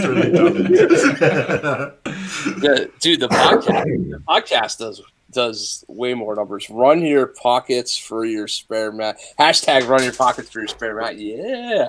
Oh yeah, I'll do that. I'm gonna start putting that in there. I'm gonna start Kilt in the streets. whatever, Landon. Killed in the streets. Please.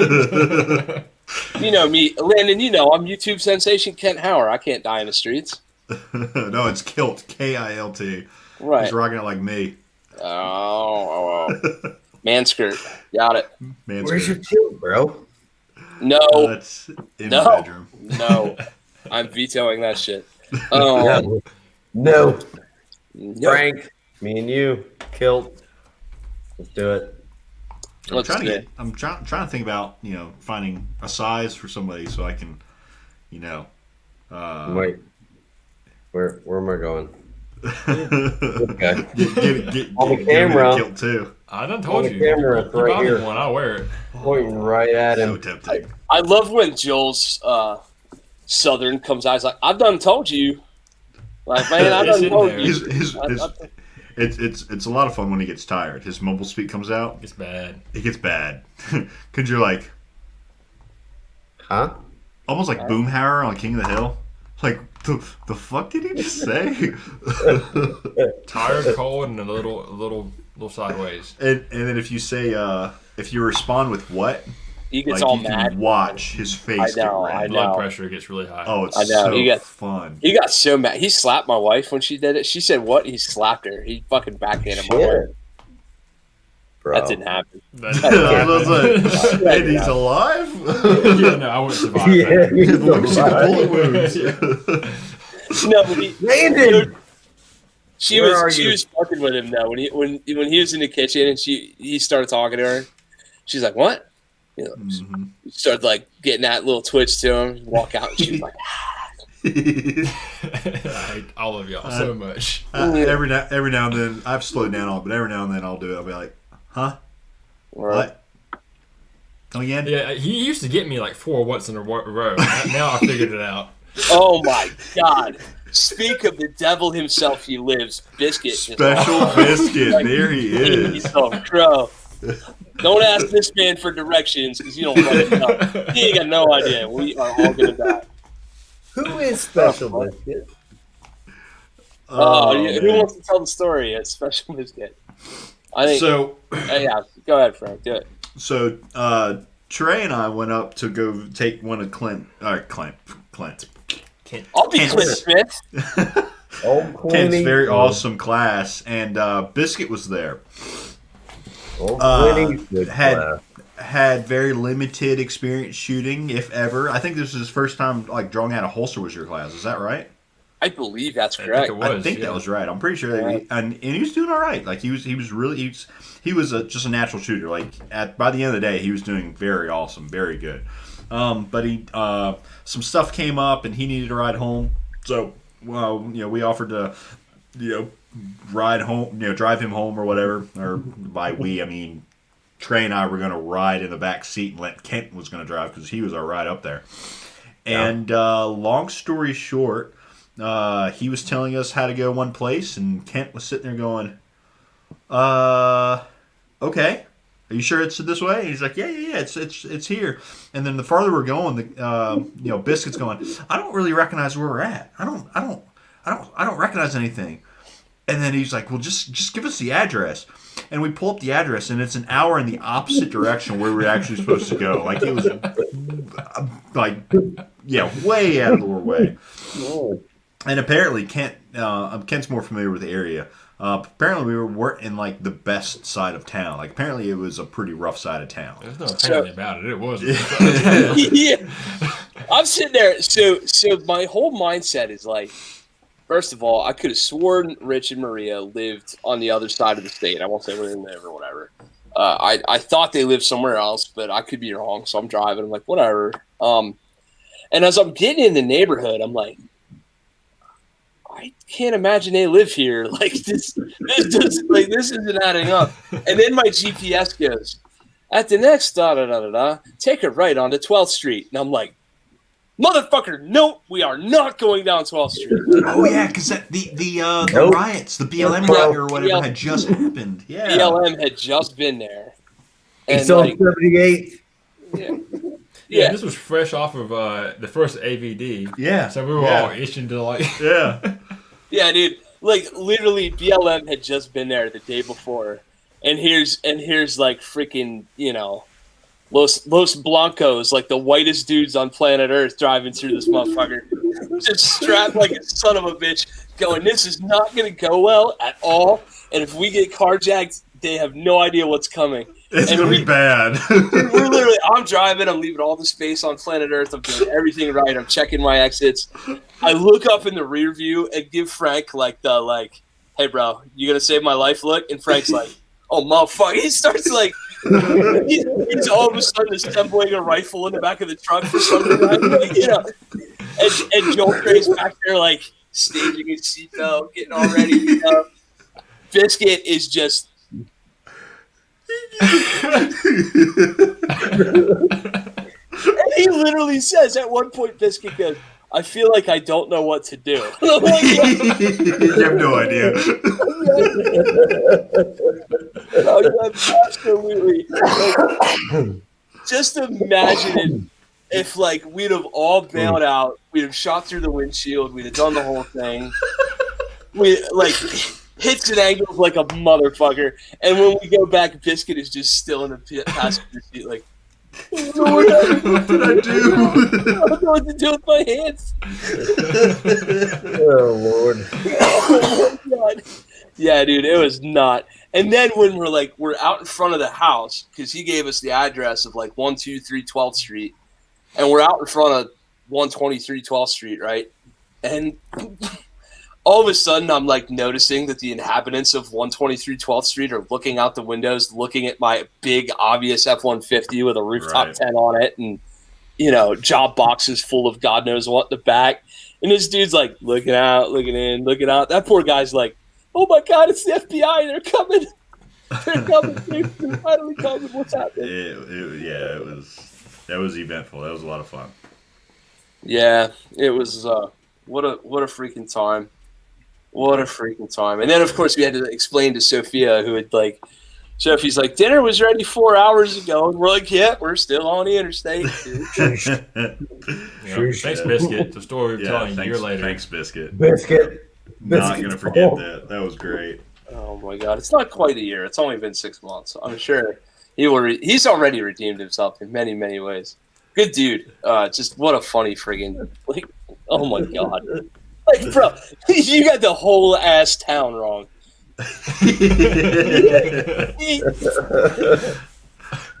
Oh my God. It wasn't like Yadkinville versus Elkin either. It was like Yadkinville versus Atlanta. Like they couldn't have been great. Oh my God. He wants to come down to Apache. Well, he has to. I still owe him a free session. Right. Yeah. Yeah, he won a free session in your class. That's awesome. Yeah. Biscuit, you should carpool. I'm gonna be bringing down like a 15-passenger van full of people. I feel like next time I come down. So yeah, buddy, jump in that motherfucker. That'd be fun as shit. No. See, Biscuit, pew pew is not too expensive right now. We could always find a way. Okay, bye, Zach. Bye, Zach. Later. Don't threaten me with a good time. He says, "Yeah, dude, we'll get you on the range. Don't you?" This is we just have to buy ammo. The Rhea Marich collaborative is going down in May. What's in May in Apache? Which one is that? Is that the vehicle class? Is that the one I'm coming to? I think so. I think that is in May. It's March or May. Give me a minute and I'll tell you. Let's see. Yep, it's May. May 15th. I'll be there. That's awesome. Yep. They're doing Micro Red Dot on the 14th, and then 15th, 16th is Spalding. I probably should not show up for Micro Red Dot. Probably not. That's probably a bad idea. Okay. That's just not a good idea. I think it's a great idea. No. No, this is a bad idea. It'd be fun. I should actually do that. Turns out I can take... Oh, Rich is coming to Jedi. Now I know it's Rich. Well, maybe Ria's coming. I don't know. Ria's going to come whoop some ass with the red dot. That'd be cool. I'm just going to raid the local National Guard armory for some 9. Yes! Now we're getting somewhere. Meanwhile, Zach's back there doing God knows what. What other... You guys have any other training junkie topics you want to jump into? Training junkie. What's beyond? Favorite drill of the year? Is there any drills that stand out? It's a good Anybody on the show who's watching that wants to ask questions? Is Sophie coming in May? Sophie and James better be coming in May. All right, we'll try to make that work. That's right. So my wife and my son and my daughter need to hang out with your son, who's the same age. Yeah. Just saying. They're going to be fun, too. That's another... They're going to be like almost 2. Hey! Yeah, it's cool, Zach. Just yell at your dog on the podcast. That's fine. It's not a professional I'm sorry, you got to meet Kata, bro. Hi, puppy. Y'all keep talking. Vigor and strength. Warpath. Landon said Warpath. Oh, dude, Landon. That Warpath drill... I really love how Landon and I ran the fastest of anybody on that range that day. Ain't nobody knew Fat Boys could run. Oh I'm still running. Dude, In my mind. The problem with that Yeah. is once you get me running, my freaking elbow fat was jiggling for like the next 3 days. I couldn't stop my elbow fat from jiggling. It's just whoop, whoop, whoop, whoop, whoop, the whole time. Well, it's great. Man, no shit. I think my favorite drill was Welcome to Walmart. Welcome to Walmart. Yeah, because that was the most immersed and confused and overwhelmed I felt, and I think that's a good mindset to be in whenever you're training. Love you. That's awesome, man. I'm really honored to hear you say that. You have seen some really cool shit over the last year, so for you to say that, I mean, yeah.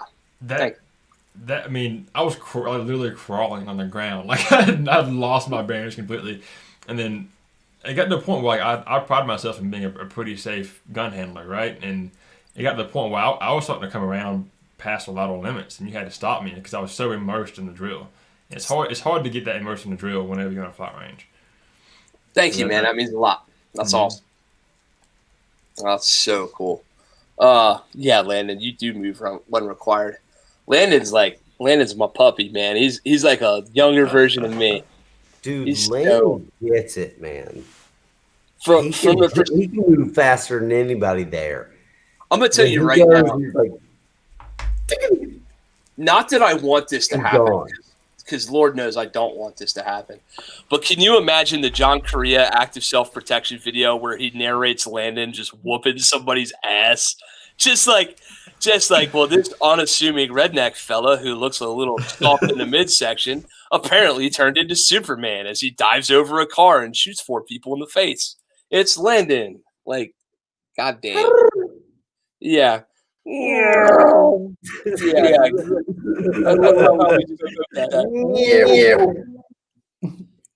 That's so awesome. Moves, man. Landon won't do Welcome to Walmart because he doesn't shop there. Zach, is your audio off? Yeah. Why am I hearing that process? Oh God. Happening. It's not me.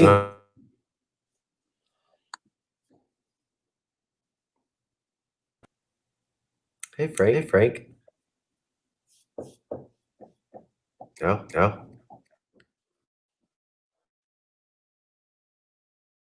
I have no idea what just happened. Why is everybody muted? Hey. All right, that's better. Can you hear me now? Yeah, that was weird, dude. What happened? I don't know. Either I just had a stroke or the internet just like entirely screwed me over. I was hearing nothing but my own voice and none of yours. All right. Yeah. Thank you, StreamYard. Thank you. The NSA just logged in. Yep, you're right. You're absolutely right, Rich. That's exactly what happened. Give me a minute. Let me verify. Frank's like, I am the NSA. Well, honestly, dudes, I mean, we could just keep hanging if you want to hang, but do we have any more topics, or should we end it here? Should we just go for midnight? I don't give a shit. Buttholes. I'm curious. Anybody else have a favorite drill? Oh, favorite drill. I'll give you a favorite drill. I'm gonna do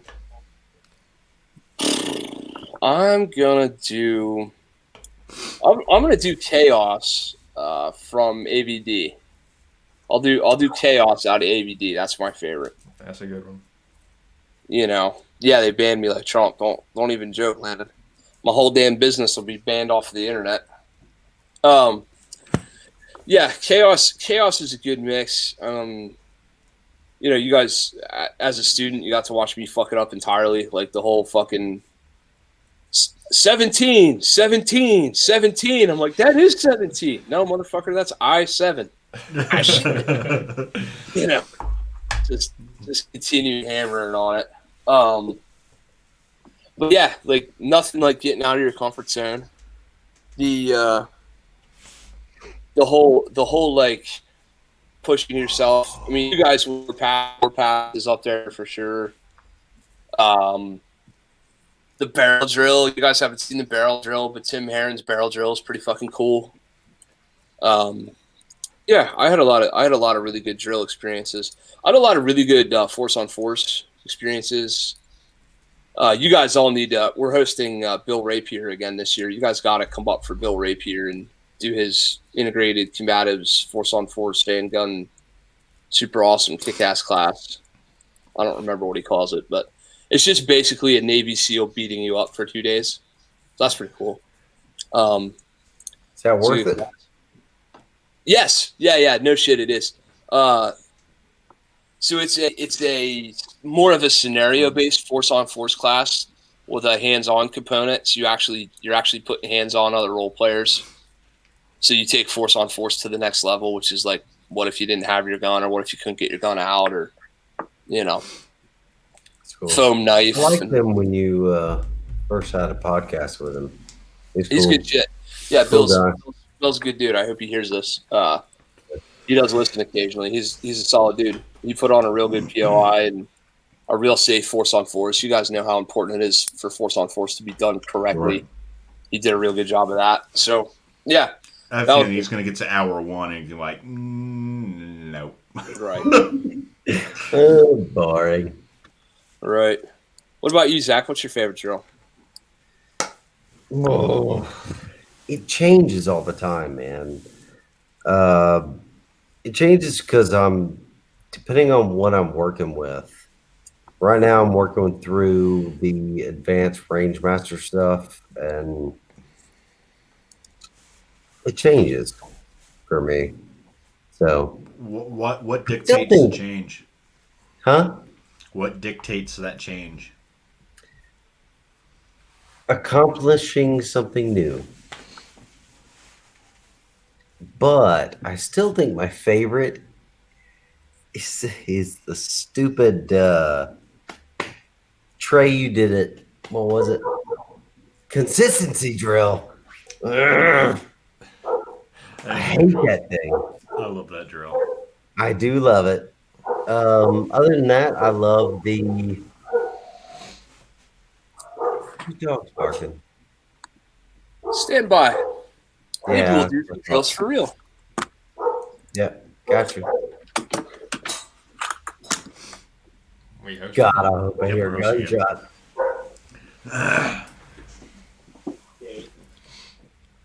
What about your favorite drill? Hey, Frank. There are lots of drills that I like. That's good. We got plenty of time. Yeah, what you got, bro? Drills for days. No, Dude, you're fucking nasty. Oh, you're real nasty at the Mozambique no, the transition 3-2 stuff. drill. Man, Yeah, three to the A zone. Yeah, two. dude, I to can't do it, doubles. man. You are magnificent. I don't know about magnificent, but I do enjoy. Yeah, you don't are. practice Yes. what you're good at, and I have a tendency to break that out Well, yeah. more often than not. So I really enjoy that. My neighbor went to his wood pile. My doggy don't like it when my neighbor goes to his wood pile. Why's your neighbor going to the woodpile at 11 o'clock at night? What body you got back there? Oh, not for nothing. No, but I really like the 3-2 drill. That's probably one of my favorite. Spalding's 5 and 5. I like it. As a warm up, I like doing the fade back. I mean that's all of us Apache guys are probably tired of that. But I like it. Love it. I've picked up as far as actually picked it up from Givens, starting off on like some sort of measurable metric on the cold, like shooting a bullseye from 25 yards and scoring that as your first drill of the day, your first drill to warm up with. So that was a little carrot that I got from him that makes a lot of sense of why do we do warm up drills, because we're not necessarily going to be warming up, so why don't you use it as a measurable metric. So that that works well for me. That's something that I really enjoy. Go ahead, you're having a brain aneurysm, Kent. Oh yeah, I got a new one for you, dude. That I don't think you've ever heard of or done. You ever done the no fail drill? I'm not familiar. All right, Chuck, Look press at that. press check. Press Check Consulting runs a drill called the no-fail drill, which is 25 yards on a B8, 10 individuals, all of them under 3 seconds, all to the block of the B8. And if you don't get all those 10, you fail. You said it's called a no field? No fail. drill? No fail. Fail.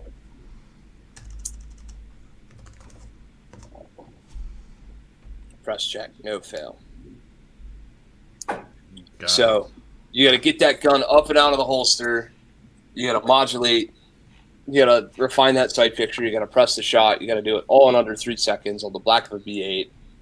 And oh, by the way, you got to do that shit 10 times in a row. He does allow you to biff the par time once, but you cannot biff the accuracy ever. So you can have no rounds outside the B8. And then if you want to get real fancy dancy with it, once you start hitting it all the time, then start hitting it all the time and scoring the B8. Right. God damn. It's a 3.5 second par. Who's that, Mark? Chuck Has to stay Pressburg. inside the black. Sounds like a cold drill Friday drill that I can't do. Damn, boy. Go get it. Get it, Dre. No fill shot drill was created to show the absolute need for accurate shot placement on demand. When thinking, Write that down. let's say one missing would result in an unthinkable outcome. Cool, I like it. Yeah, I'll have to give that a shot. Yeah. I've been playing with it. It's definitely a barn burner. You wouldn't think, it's real easy to talk shit on the 3.5 second par time until you realize a B8 at 25. And that's not easy shooting as it is. Now add a draw stroke. And score it. Keep it in Yeah. the 10 ring. And then go try to score it. And then you're really, holy shit. So let's see what else. The Maria Rich Collective wanted us to talk about 10 mil. I've got 2 10 mil firearms in my life. I've got a G40 MOS long slide, and I've got a Ruger GP 100 10 mil. GP 100 for the win. Oh, yeah, that's pretty fucking cool. Yeah, No, Rich, not 10 ring only, just in the black of the B8. yeah, it's got to stay at what 8, 9, and 10. Yeah, that's for the no fail. But then of course you can try to go shoot 10 100 110x, go nuts. Right. That's not easy to do. No, you're talking, size of a quarter or so, a little bit bigger than a quarter. Yeah. Yeah, 25 yards. That's doing something. No big deal. Or you could run dot torture with a rifle. Anybody ever run dot torture with a rifle? That shit's fun. I haven't. Yeah, run dot. Transitions suck. Yeah, run dot torture with a rifle. From That's fun. what distance? Well, now, so here's, what's funny about that is if you want to run it at like 5 or 10 yards, you get to play with the offset too while you're worrying about everything else. Right. So if you run it up close, now you get to practice your offset. And if you run it back at your 0, then it's a motherfucker of a drill. It's because it's Okay. fucking tiny.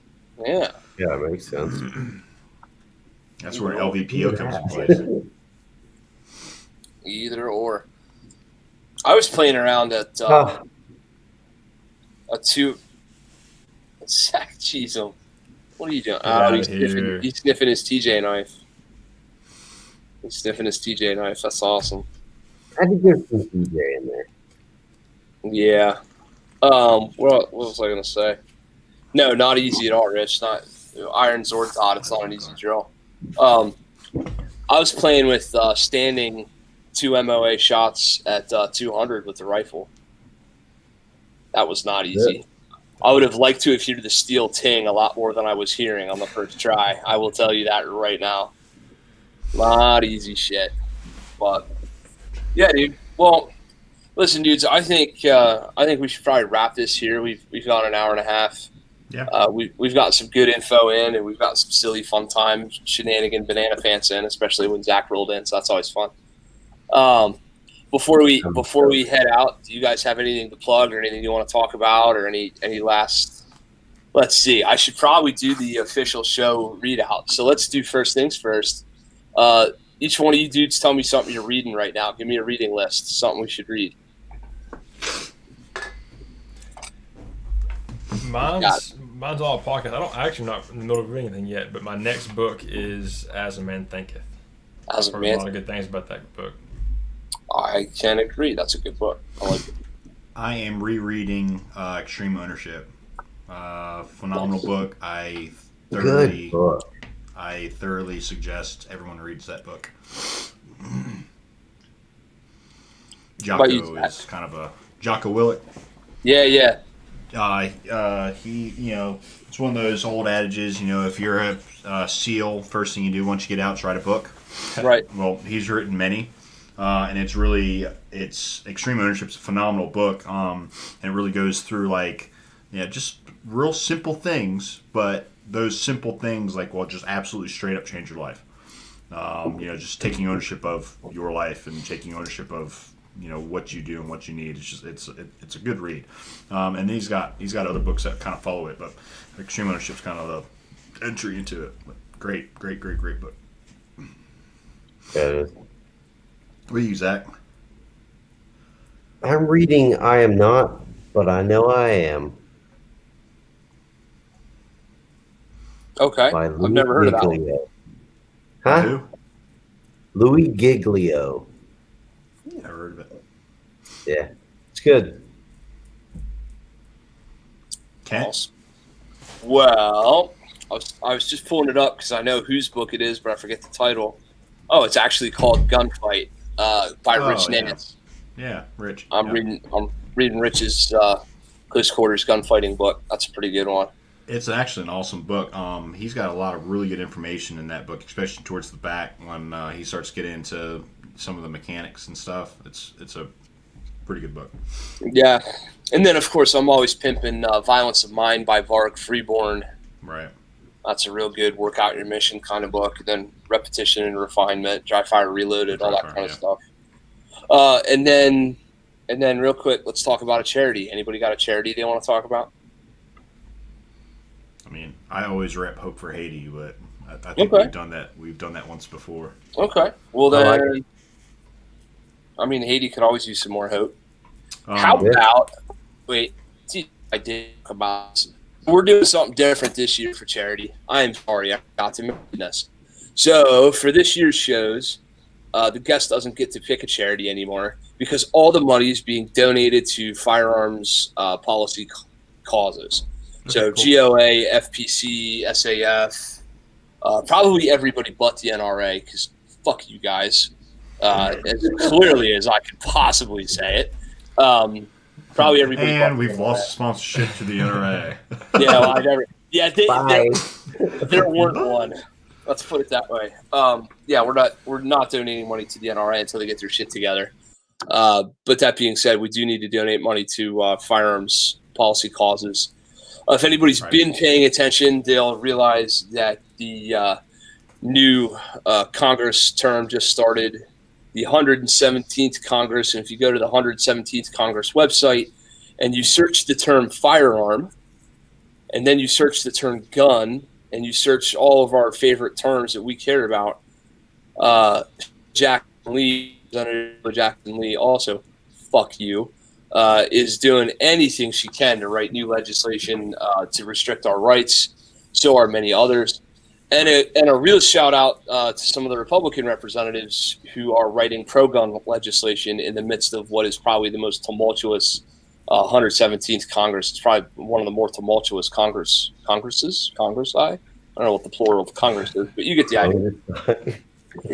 Those dudes and girls have a lot of work to do over there, and we're going to need to help them. So SAF, GOA, Firearms Policy Coalition, and here locally in Pennsylvania, Gun Owners Against Crime is the one in PA. Also, I can't forget my friends at the at the Vermont Citizens for Gun Rights. Used to be real active with those dudes until I'm not in Vermont anymore, obviously. And the VCDL, Virginia Citizens Defense League, has done some really good stuff. And they're right there in the Beltway. So that matters a lot. So we're going to be donating T-shirt sales to pro-gun causes for the rest of the year. Awesome. So look for more of that stuff. TJ and I literally had that conversation today, and I totally spaced on it. Cool. You guys have anything to plug? Upcoming classes, upcoming dates, stuff you want us to know? So as far as Apache goes, we're starting the year off pretty slow.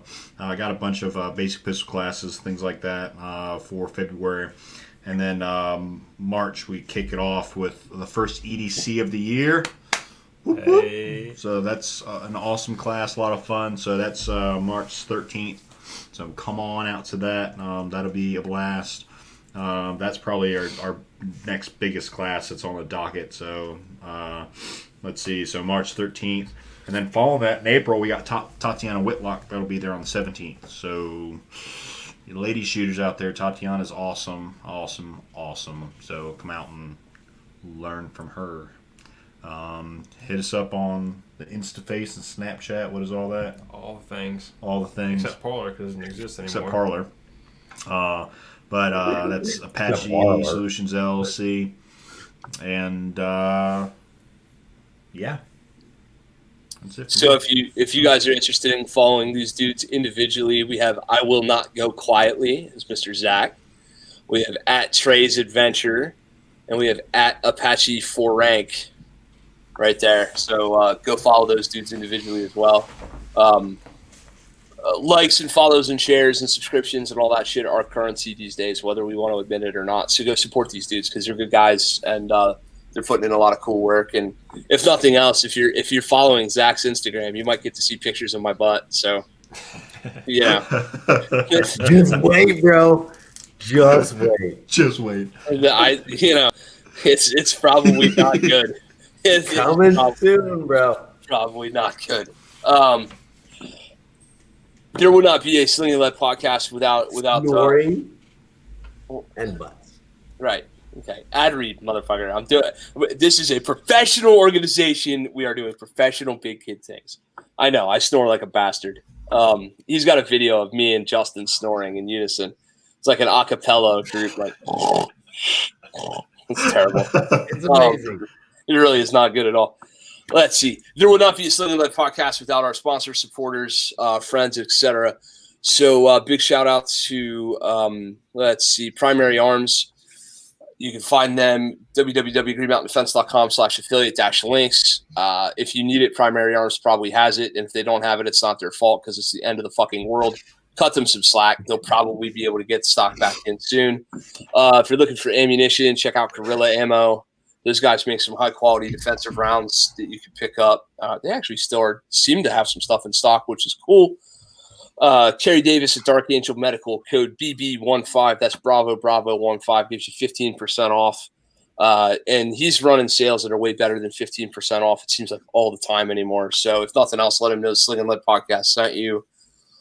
We have affiliate training companies. If you haven't trained with Tim Herron or Scott Jedlinski or the crew at Apache Solutions or Gunset Training or Vigor Training or Ziegler Defense or any of these awesome firearms training companies we've gotten to meet with and train with over the last year, you're selling yourself short.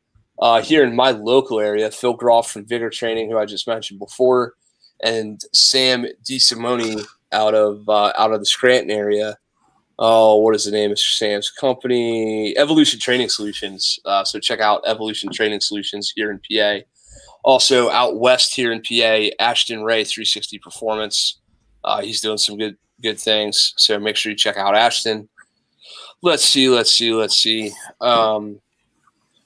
As far as I go, man, greenmountaindefense.com/training is where you can find all my schedule. We are teaching 7 classes in Pine Grove, PA. We're teaching probably about 10 or so in Lewisburg, PA.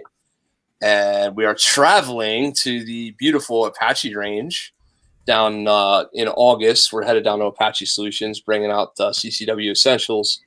So look forward to seeing you guys out there. Yeah, buddy. we're offering a pretty cool new product where students can prepay for their private lessons out 5 lessons at a time.